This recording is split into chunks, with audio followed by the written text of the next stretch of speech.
வணக்கம். இந்த டேஷா போச்சு அப்படின்னு சொன்னோட ஒரு வார்த்தை வருதுல்ல, அதாங்க மயிரா போச்சு நிறைய பேர் வந்து சொல்லுவாங்க. ஆனால் இந்த மயிர் இருக்கிறப்போ மயிரா போச்சுன்னு சொல்லலாம். பட் மயிர் இல்லாதப்போ தான் வந்து மயிரா போச்சுன்னு சொல்கிற வார்த்தையோட அர்த்தம் வந்து சொல்கிறவங்களுக்கு புரியும் அப்படின்னுவாங்க. அந்தளவுக்கு ஹேர் அப்படிங்கிறது அது பேசிக்லி சயின்டிஃபிக்லி பார்த்தீங்கன்னா நம்ம உடம்புல தேவையில்லாத எக்ஸ்க்ரீஷன்லாம் தான் அப்படி வளருதுங்க. அவ்வளோதாங்க ஹேர் அப்படின்னு சொன்னாலும் வந்து பார்த்திங்கன்னா முடி இருக்கிறப்போ அப்படி சொல்கிறதுக்கு ஒரு மாதிரி இருக்கும். பட் முடி இல்லாதப்போ முடியோட அருமை தெரியும் அப்படின்னு சொல்லுவாங்க. ஸோ ஒருத்தருக்கு வந்து மயிரை விட மானம் தான் பெருசு அப்படின்னு நினச்சானா அவனுக்கு மானம் தான் பெருசு. இல்லை மானமே இல்லைனா கூட போகிறாங்க மயிர் தான் பெருசு அப்படின்னு நினச்சானா வந்து மயிருக்காக அவன் என்ன வேணால் வந்து பண்ணுவான். ஸோ இன்றைக்கி ஹேர் ஸ்டைல் அப்படிங்கிறது அது ஃபேஷியல் ஹேரோட வந்து பார்த்திங்கன்னா தலையில் இருக்க முடி ஒருத்தவங்களுக்கும் எவ்வளோ முக்கியம். பெண்களுக்கு ஒரு பெரும்பான்மையாக பிரச்சனை இல்லை, அவங்களுக்கு நீளமான கூந்தல் வளர மாதிரி ஹார்மோன்ஸ் தான் அதிகமாக சுரக்கும் அப்படிங்கிறதுனால அவங்களுக்கு பிரச்சனையே இல்லை. பட் மென்க்கு மேல் பேட்டர்ன் பேல்ட்னஸ் இருக்கும். அதுக்கு வரத்துக்கு வந்து பார்த்திங்கன்னா பல காரணங்கள் இருந்தாலும் அதில் முக்கியமான காரணமாக சொல்லப்படுது ஜெனட்டிக்ஸ் மூலியமாக வரும். ஏன்னா அதுதான் வந்து பெரும்பான்மையாக வந்து ஏற்படுறதுக்கு காரணமாக வந்து அதுதான் இருக்கும். அதை தாண்டி சரியாக வந்து பராமரிக்கலை, இதை ஏதாவது உடம்பு சரியில்லாமல் போயிடுச்சு, சில பேருக்கு கேன்சர்னால வந்து ஹேர் லாஸ் ஆகிருக்கும். அப்புறம் பொல்யூஷன், ஃபுட் ஹேபிட்ஸு, தேவையில்லாமல் ப்ராடக்ட்ஸ்லாம் போட்டது இப்படி நம்மளே அழிச்சிக்கிறதுக்கு பல காரணங்கள் இருந்தாலும் நீங்கள் என்ன தான் பண்ணாலும் சின்ன வயசில் எனக்கு கொத்தாக முடி இருக்கும்யா ஆனால் வந்து டக்குன்னு போயிடுச்சுங்க அப்படின்னா அதற்கு காரணம் ஜெனட்டிக்ஸில் அவங்களோட முன்னோர்கள், அவங்களோட தந்தை மட்டும் இல்லைங்க, அதுக்கு முன்னாடி அவங்களோட முன்னோர்கள் எல்லாருக்குமே வந்து ஒரு பேட்டர்ன் பேல்ட் இருந்துச்சுன்னா அது மென்னுக்கு அஃபெக்ட் ஆகிறதுக்கு பெரும்பான்மையான ஒரு காரணமாக இருக்கிறத நம்மளால பார்க்க முடியும். அப்படி இருக்கிறப்போ ஐம் அக்செப்டிங் இட் கிரேஸ் அப்படின்னு சொல்லுவாங்க. இட் வித் கிரேஸ் அப்படின்னு சொல்கிறத ஹேர் லாஸ் ஆயிடுச்சு இப்போ என்ன பண்ணுறது, இவ்வளோ நாள் இருந்தது, இந்த வயசுக்கு வந்து மண்டையில் முடி இப்படி தான் இருக்கும் அப்படின்னு சொல்லிட்டு சில பேருக்கு வந்து பார்த்திங்கன்னா வந்து சொட்டை வளர்ந்துருக்கும், சில பேருக்கு வழுக்கை மண்டை ஏறும். அது வந்து பெரும்பான்மையான ஆண்களுக்கு வந்து நடக்கும். அதையும் தாண்டி வந்து தாத்தாங்கெல்லாம் அந்த வயசான காலத்தில் கூட பல பேர் வந்து பார்த்திங்கன்னா இந்தியன் தாத்தா மாதிரி ஃபுல் முடியோட வெள்ளை ஹேர் எடுப்பாங்க, பார்க்கறதுக்கு வந்து ஸ்டைலாக தான் இருக்கும். ஸோ லுக் அப்படிங்கிறது வந்து ரொம்ப முக்கியமாயிருச்சு இன்றைக்கி இருக்கிற காலகட்டத்தில். அன்றைக்கெலாம் பார்த்திங்கன்னா வந்து எனக்கு வாழ்க்கையில் இதுதான் தேவைங்க, அதற்காக வந்து என்ன தேவையோ அதற்கான உழைப்போ வந்து உழைப்பேன், எது மானமோ அதை தான் வந்து நான் வந்து ரொம்ப பெரிய விஷயமாக பார்ப்பேன். இன்றைக்கி இந்த மாதிரி மீடியா இண்டஸ்ட்ரியில் இருக்கவங்களாம் சொல்லுவாங்க, நாங்கள் டெய்லி வந்து ஸ்க்ரீன் முன்னாடி அப்பியர் ஆகிறோம், ஸோ ஹேருங்கிறது ரொம்ப முக்கியமான விஷயம், ஸோ அதனால் வந்து பார்த்திங்கன்னா என் ஹேருக்கு நாங்கள் கேர் பண்ணிப்போம், இல்லை டிரான்ஸ்பிளான்ட் பண்ணிப்போம், இல்லை ப்ராடக்ட்ஸ்லாம் வந்து போடுவோம், எப்படியாவது ஹேர் க்ரோ ஆகணுங்க, இல்லை டாப்பாவது வந்து வச்சுப்போம். இன்றைக்கி வந்து பார்த்திங்கன்னா ஒரு பெரிய இடத்துல இருக்கும், பவர் நம்மக்கிட்ட இருக்குது அப்படின்னா கூட, க்ரௌனே நம்மக்கிட்ட இருக்குது, கிரீடமே நம்மக்கிட்ட இருக்குன்னா கூட வந்து டோப்பாக தான் முக்கியம் அப்படின்னு சொல்லிட்டு ரொம்ப பவரில் இருக்கவங்களும் ஹேரை ஒரு பெரிய விஷயமாக நினைக்கிறதுனால வந்து பார்த்திங்கன்னா சிங்கப்பூர் போன்ற பல நாடுகள்லேருந்து அவங்களுக்கு விக்லாம் எடுத்துகிட்டு வந்து வச்சுக்கிறாங்க. ஸோ உங்களுக்கு என்ன புரியுது, பவர் இருந்தாலும் ஹேர் அப்படிங்கிறது ஒரு பெரிய மேட்டர் தான் அப்படிங்கிறனால இன்றைக்கி அதை சுற்றி வந்து ஒரு $15 பில்லியன் உண்டான இண்டஸ்ட்ரி வந்து போயிட்டுருக்கு. நான் சொல்கிறது இந்த பெண்கள் யூஸ் பண்ணுற இந்த ஷாம்புவாக இருக்கட்டும், இல்லை டை அந்த மாதிரி மட்டும் இல்லை, ஆண்கள் யூஸ் பண்ணுற டைலாம் இல்லை, அவங்க யூஸ் பண்ணுற ஷாம்பும் இல்லை, இந்த ரீக்ரோத்துக்காக சொல்கிறேன். ஹேர் வந்து பார்த்திங்கன்னா திருப்பி ரீக்ரோத் ஆகணும், இல்லை அந்த ஹேர் ப்ராடக்ட்ஸு, சப்ளிமெண்ட்ஸு, இல்லை நீங்கள் போய்ட்டு ஒரு ஹேர் டிரான்ஸ்பிளான்ட் பண்ணிக்கிட்டீங்க அப்படின்னா அந்த காசு, அதற்கப்புறம் நீங்கள் எடுத்துக்கக்கூடிய மாத்திரைகள், இந்த மாதிரி வந்து பார்த்திங்கன்னா அந்த இண்டஸ்ட்ரி மட்டுமே ஒரு $15 பில்லியன் வந்து நடந்துட்டுருக்கு. அந்தளவுக்கு ஹேர் அப்படிங்கிறது வந்து எல்லா கல்ச்சரில் இருக்க எல்லா காண்டினென்ட் எல்லா மக்கள் வந்து பார்த்திங்கன்னா அந்த நாட்டில் இருக்கவங்களும் அவங்கவுங்களுக்கு வந்து முடி அப்படிங்கிறது ஒரு பெரிய விஷயமாக பார்க்கப்படுது. நான் ஆண்களை பற்றி பெரும்பான்மையாக வந்து பேசுகிறேன். அப்படி இருக்கிறப்போ இந்த ஹேர் ரீக்ரோத்தை பற்றி அப்பப்போ ஒரு நியூஸ் வரும், சூப்பரான ஒரு மருந்து கண்டுபிடிச்சிட்டாங்க, இப்படி ஒரு மருந்து கண்டுபிடிச்சிட்டாங்க, அப்படி ஒரு ட்ரீட்மெண்ட் இருந்துச்சு அப்படின்னு சொல்லிட்டு. ஸோ 90ஸ்லேயே வந்து பார்த்திங்கன்னா நிறைய விஷயங்கள் வந்து கண்டுபிடிக்கப்பட்டாலும் 2000ஸ்க்கு அப்புறம் தான் வந்து நிறைய பெரும்பான்மையான மக்கள் போட்டு அதை பயன்பெறும் விதமாக வந்து இப்போ அந்த டிரான்ஸ்பிளான்ட்டாக இருக்கலாம், அதுக்கப்புறம் அது மாதிரியான நிறைய ட்ரீட்மெண்ட்ஸ் இருக்குது இல்லையா. ஸோ அந்த ரீக்ரோத்துக்காக பண்ணக்கூடிய ட்ரீட்மெண்ட்ஸ்லாம் வந்து பார்த்திங்கன்னா இப்போது அதற்கான சென்டர்ஸ் வந்து எல்லா இடத்துலையுமே வந்துருச்சு. பட் அதற்குனே ஒரு கண்ட்ரி இருக்குது, அதை பற்றி வந்து சில பேர் தெரிஞ்சுக்கலாம், தெரியாமல் இருக்கலாம். ஸோ பேசிக்லி இப்போ நான் ஏன் அதை பற்றி பேசிட்டு இருக்கேன்னா, தாய்வானில் ஒரு ஹேர் சிரம் வந்து கண்டுபிடிச்சிருக்காங்களாம். அதாவது நேஷ்னல் தாய்வான் யூனிவர்சிட்டியில் வந்து பார்த்திங்கன்னா அங்கே இருக்கிற மாணவர்கள், அங்கே இருக்க ப்ரொஃபஸர்ஸ் எல்லாருமே வந்து ரொம்ப பாடுபட்டு நிறையா வந்து எக்ஸ்பெரிமெண்ட் எல்லாம் வந்து பண்ணி பார்த்திங்கன்னா ஒரு சிரம் வந்து கண்டுபிடிக்கிறாங்க.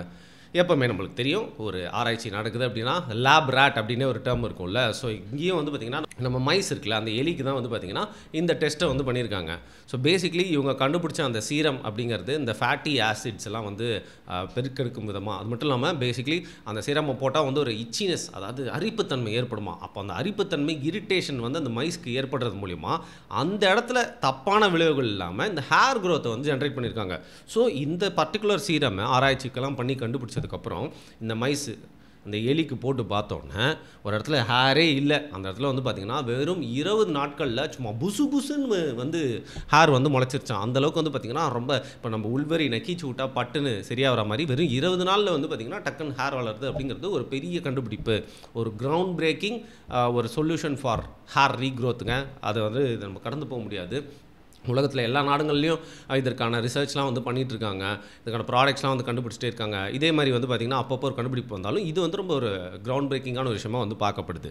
சரி, மைஸ்க்கு வந்து போட்டு பார்த்தாச்சுங்க, அது ஹியூமன்ஸ்க்கு போட்டு பார்ப்பீங்களே அப்படின்னு சொன்னால் வந்து எப்போவுமே அந்த மைஸ்க்கு போட்டு பார்த்ததுக்கப்புறம் அதற்கப்புறம் கொஞ்சம் கொஞ்சமாக வந்து பார்த்திங்கன்னா தான் ஹியூமன் மேலே வந்து டெஸ்ட் பண்ணுவாங்க. அப்படி இருக்கிறப்போ சும்மா சொல்லக்கூடாதுங்க, இது கண்டுபிடிக்கிறதுக்காக பெரும்பாடுபட்ட அங்கே ப்ரொஃபஸர் ஒருத்தர் என்ன பண்ணியிருக்காரு அப்படின்னு பார்த்தீங்கன்னா வந்து எதுக்கு மற்றவனோட மண்டையில் போட்டு பார்த்துட்டு என்னோட தொடையிலே கொஞ்சம் தடவி பார்க்குறேன் அப்படின்னு சொல்லிட்டு அந்த சிரமம் கொஞ்சம் தடவி பார்த்துருக்காரு. கொஞ்சம் அதாவது அபரிதமான அந்த மைஸ்க்கு ஏற்பட்ட மாதிரியான க்ரோத் இல்லைனா கூட அவரோட தைஸில் வந்து ரொம்ப திக்கான ஹேர்ஸ்லாம் வந்து பார்த்திங்கன்னா கூடிய சீக்கிரமே வந்து கூடிய சீக்கிரம் உடனே எல்லாம் இல்லைங்க, சில நாட்களில் வந்து பார்த்திங்கன்னா அந்த க்ரோத்தை வந்து ஓரளவு பார்க்க முடியுது அப்படின்னு சொல்கிறாங்க. அதனால் இதில் பேசிக்கலி இப்போது ஒரு மைஸ்க்கு செட் ஆகுதுன்னா அப்படி ஹியூமனுக்கும் செட் ஆகணும்னு இல்லை. அடுத்து என்ன பண்ண போகிறாங்க அப்படின்னு பார்த்தீங்கன்னா, லேபில் இருக்கிற அந்த சிச்சுவேஷனில் ஒரு ஹியூமனோட ஸ்கேல்பில் இது வளர்ந்தால் எப்படி வளரும் அப்படின்னு சொல்லிட்டு டெஸ்ட் பண்ணி பார்க்க போகிறாங்க. ஆனால் இதில் என்ன பிரச்சனை அப்படின்னு பார்த்தீங்கன்னா, இப்போ மைஸ்க்கு இருக்கிற அந்த ஸ்கின்னோட திக்னஸ் இருக்குல்ல, அந்த போர்ஸ் உள்ளே போயிட்டு வந்து இந்த சிரம் போயிட்டு கரெக்டான இடங்களில் படுறது அப்படிங்கிறது அந்த மைஸோட ஸ்கின்னுக்கு வேறு. பட் ஹியூமன் ஸ்கேல்க்கு அப்படிங்கிறப்போ வந்து பார்த்திங்கன்னா அது ப்ராசஸ் தான் வந்து பண்ண முடியும். அதனால் மைஸ்க்கு இருக்கிற அதே ரிசல்ட் வந்து ஹியூமன் ஹேரில் உடனே நம்மளால் பார்க்க முடியுமா அப்படிங்கிற கேள்வியோடு தான் வந்து பார்த்திங்கன்னா அந்த ரிசர்ச் வந்து போயிட்டுருக்கு. சரி, நான் சொல்கிறேன், இந்த ரிசர்ச் நடந்து முடிஞ்சு இப்போ இது வந்து மார்க்கெட்டுக்கே வருதுன்னு கூட வச்சுக்கோங்களேன், அதற்கே வந்து பல வருஷங்கள் வந்து ஆகிடும். ஆனால் இப்போ இதை நம்பி வந்து ஒரு பெரிய இண்டஸ்ட்ரி போயிட்டுருக்கிறப்போ இதை என்ன நினைக்கிறாங்க, இந்த சிரமம் ஒரு ஓவர் த கவுண்டர் ப்ராடக்டாக வந்து மாற்றணும். அந்த மாதிரி ஒரு தீர்வுக்காக தான் நாங்கள் வந்து கண்டுபிடிக்கிறோம். எல்லாருமே போயிட்டு வந்து ஒரு மெடிக்கல் ஷாப்லையோ இல்லை இந்த மாதிரி ஸ்கின் கேர் வேறு டெர்மட்டாலஜின்னு இடத்துலாம் வந்து அவங்களே போய் வாங்குற மாதிரியான ஒரு ப்ராடக்டாக அதை மாற்றதுக்கு தான் கண்டுபிடிக்கிறோம். அது பெரிய ஒரு ட்ரீட்மெண்ட்டில் ஒரு பங்காக அதை வந்து நாங்கள் வைக்கல, அந்த மாதிரி ப்ராடக்டாக நாங்கள் அதை ப்ளேஸ் பண்ணணும்னு நினைக்கலன்னு சொல்லிட்டு தான் அந்த ரிசர்ச் வந்து பண்ணிட்டு இருக்காங்க. பேசிக்கலி தைவான் வந்து பார்த்திங்கன்னா இந்த பயோடெக்னாலஜியில் ஒரு கண்ட்ரியும் ஒவ்வொரு ஃபீல்டில் வந்து தங்களோட ஆராய்ச்சியை R&Dயை போட்டு வந்து அவங்களோட கண்ட்ரியை வந்து பார்த்திங்கன்னா வேர்ல்டு ஸ்டேஜில் நிறுத்தணும்னு நினைப்பாங்க. ஸோ தாய்லாண்டில் அந்த பயோடெக்னாலஜி அப்படிங்கிறத வந்து ரொம்ப கான்சன்ட்ரேட் பண்ணி பண்ணிட்டுருக்கனால இதை ஒரு ப்ராடக்டாக கொண்டு போய் ஓவர் த கவுண்டர் ப்ராடக்டாக வந்து கொண்டு போய் சேர்க்கணும், ஒரு பெரிய ரெவல்யூஷன் ஏற்படுத்தணும்னு நினைக்கிறாங்க. ஆனால் எப்போவுமே ஒரு விஷயம் கொண்டு வரோம் அப்படின்னா அந்த பிரச்சனைக்கு சொல்யூஷன் கொண்டு வரோம்னா அந்த பிரச்சனையை வச்சே வந்து பார்த்திங்கன்னா ஒரு தற்காலிக தீர்வு இல்லை கொஞ்சம் தள்ளி போடுற மாதிரியான விஷயங்கள் எப்பவுமே இந்த எல்லா ப்ராடக்ட்ஸ்லுமே இருக்கும். அது மீன் எல்லா பிரச்சனைக்குமே இருக்கும். அப்படி இருக்கிறப்போ $15 பில்லியன் வந்து இந்த ஹேர் ரீக்ரோத்து, சப்ளிமெண்ட்ஸு, ஹேர் ஃபால் சம்மந்தப்பட்ட அந்த ப்ராடக்ட்ஸ்லாம் மேக் பண்ணிகிட்டு இருக்குது. அப்படின்னா உதாரணத்துக்கு வந்து ஏஷியாவில் வந்து பார்த்திங்கன்னா பெரும்பான்மையாக அதற்கான வந்து ஒரு பங்கு இருக்குது அந்த $15 பில்லியன் இதில் அந்த பிஸ்னஸில். அப்படி இருக்கிறப்போ இப்படி ஒரு சொல்யூஷனை கொண்டு வராங்க, நிரந்தர தீர்வு கொண்டு வந்துட்டாங்கன்னா அப்போ நாங்களாம் எங்கடா போவோம் அப்படிங்கிற மாதிரி ஒரு தொழிற் போட்டி அப்படிங்கிறது இருக்கும். ஸோ நம்ம கன்சியூமராக இருக்கிறமே தவிர்த்து நம்மக்கிட்ட வந்து சேரக்கூடிய பொருட்களுக்கு பின்னாடி இவ்வளோ அரசியல் இருக்குது அப்படின்னு தெரியவே தெரியாது. அதனால் இந்த ஓவர் த கவுண்டர் ஒரு சொல்யூஷன் சிரமாகவும் இது வந்தாலும் அது வந்து எந்த அளவுக்கு இப்போ வந்து ஹியூமன்ஸ் மேலே வந்து டெஸ்ட் பண்ணி பார்த்து அதுக்கப்புறம் அதுக்கான சக்ஸஸ் ரேட் இருக்குன்னு தெரியல. ஆனாலும் அதெல்லாம் தாண்டி வந்தாலும் வர விட மாட்டாங்க அப்படிங்கிறது ஒரு பெரிய விஷயமா இருக்குது. இந்த ஹேர் அப்படின்னு நம்ம பேசணும், அந்த ஹேர் ரீக்ரோத் பற்றி பேசணும்னா அதை பற்றின ட்ரூத்ஸோட மித்ஸ் தான் வந்து அதிகமாக வந்து மக்கள்கிட்ட கொண்டு போய் வந்து சேர்க்கப்படுதுங்க.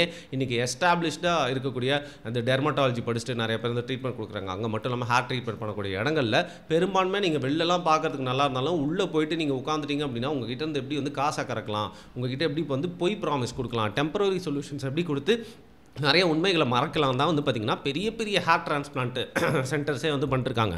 அப்படி இருக்கிறப்போ உலகத்துக்கே வந்து விடிவில்லையாக இருக்கிறது ஒரு நாடு தான். இங்கே நீங்கள் போயிட்டீங்க அப்படின்னா வந்து ஆளே தெரியாத அளவுக்கு நீங்கள் வந்து எது நீங்கள் அழகுன்னு நினைக்கிறீங்களோ அந்த மாதிரி உங்களை மாற்றிட்டு வந்துடலாம். உதாரணத்துக்கு பிளாஸ்டிக் சர்ஜரியாக இருக்கட்டும், இல்லை டீத் அலைன்மெண்ட் சில பேருக்கு வந்து பார்த்திங்கன்னா வந்து அவங்களுக்கு பிடிக்காத மாதிரி இருக்கும், அதை போய்ட்டு சரி பண்ணுறது. அதெல்லாம் தாண்டி உங்களுக்கு வந்து மண்டையில் சும்மா கிரவுண்டு மாதிரி இருக்கிற மண்டையை இளநி மாதிரி சும்மா தகதகன்னு மின்ற மண்டையை வந்து பார்த்திங்கன்னா எங்கடா அது ஸ்கேல்பே காணும் அப்படின்னு சொல்கிற அளவுக்கு அவ்வளோ முடிகள் நட்டுக்கிட்டு வர்றதுக்கு ஒரு கண்ட்ரி. அதற்காகவே வந்து பார்த்திங்கன்னா வந்து இந்த ஹார்ட் டிரான்ஸ்பிளான்ட் டூரிசம், ப்ராஸ்தட்டிக் டூரிசம்னே வந்து இந்த கண்ட்ரிக்கு போவாங்க. அதுதான் துருக்கி, Turkey is known for this. அங்கே நீங்கள் வந்து போயிட்டீங்கன்னா உங்களோட காசுக்கு உங்களோட வசதிக்கு ஏற்ற மாதிரி வந்து அந்த கண்ட்ரீஸில் நிறையா இடங்களில் இந்த மாதிரி டிரான்ஸ்பிளான்ட்லாம் வந்து பண்ணிட்டு இருக்காங்க. ஸோ பல பேர் வந்து டர்க்கிக்கு போகிறாங்க அப்படின்னா இஸ்தான்புல்லில் சுற்றி பார்க்குறதுக்கு இல்லை, மெயினாக இந்த மாதிரி வந்து ஹேர் கேரு டிரான்ஸ்பிளான்ட்லாம் வந்து பண்ணிக்கிறதுக்காக தான் வந்து போயிட்டு வருவாங்க. ஸோ டர்க்கி மாதிரியான கண்ட்ரி தாய்வான் மேலே வந்து வாரே தொடுக்கலாம், அந்தளவுக்கு இந்த சீரம் கண்டுபிடிக்கிறது அப்படிங்கிறது அந்த கண்ட்ரிக்கு ரொம்ப ஒரு கோவமான ஒரு பின்னடைவாக இருக்கும் அப்படின்னு சொல்லிட்டு நிறைய பேர் வந்து ஜோக்லாம் வந்து பண்ணிகிட்டு இருக்காங்க.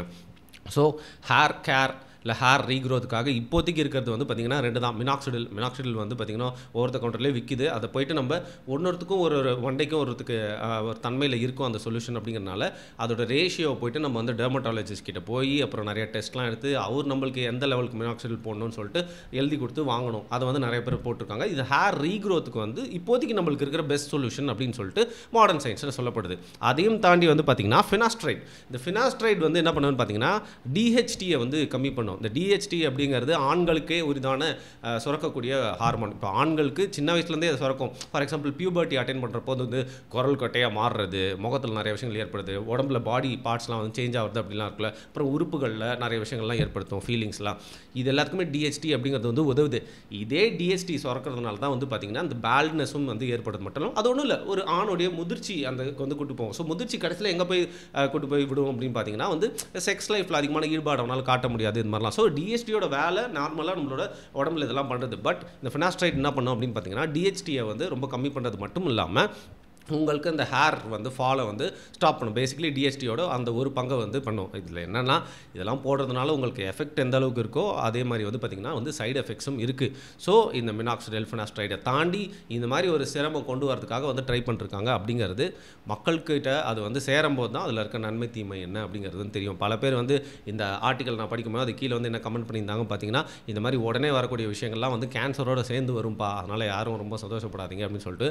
பட் எதான் இருந்தாலும் ஆண்களுக்கு, அதுவும் நடுத்தர வயதுள்ள ஆண்களுக்கு, அதுவும் வந்து நடுத்தர வயதும் தாண்டி இருக்கக்கூடிய ஆண்கள், மண்டையில் முடிதெல்லாம் ஆண்களுக்குலாம் இந்த ஒரு செய்தி வந்து டக்குன்னு வந்து உள்ளே போய் பார்த்துட்டு வரணும் அப்படின்னு தான் வந்து தோணும். பட் இதுக்கு பின்னாடி இவ்வளோ விஷயங்கள் இருக்குது அப்படிங்கிறனால தான் இந்த ஒரு தகவலை இந்த காணொலி மூலியமாக சொல்லணும்னு நினச்சேன். உங்களை பொறுத்த வரைக்கும் உங்களுக்கு வந்து ஹேர் ஃபால் ஆகுது, நீங்கள் பேல்ட் ஆகிட்டே இருக்கீங்க அப்படின்னா நீங்கள் அதை எப்படி பார்க்குறீங்க, எப்படி ஹேண்டில் பண்ணணும்னு நினைக்கிறீங்க? அடப்படா டேஷாக போச்சு, அது வந்து என் மண்டை இப்படி தான் நான் இருப்பேன்னு சொல்லிட்டு உங்களை வெளி உலகத்துக்கு காட்டிங்கன்னு நினைப்பீங்களா? இல்லை இந்த மாதிரி ஒரு ஹேர் ரீக்ரோத் சொல்யூஷன் நிஜமாக வந்துச்சுன்னா, அது ஒரு சைடு எஃபெக்ட் இல்லாமல் வந்துச்சுன்னா அதை நான் வாங்கி போடணுங்க. அதனால் சயின்டிஸ்ட்லாம் சீக்கிரம் நிறைய ரிசர்ச் பண்ணி ஓவர் த டைம் ஒர்க் பண்ணி கண்டுபிடிங்க அப்படிங்கிறது உங்களோட பார்வையாக இருக்குமான்னு மறக்காமல் கீழே கமெண்ட் பண்ணுங்கள். நன்றி.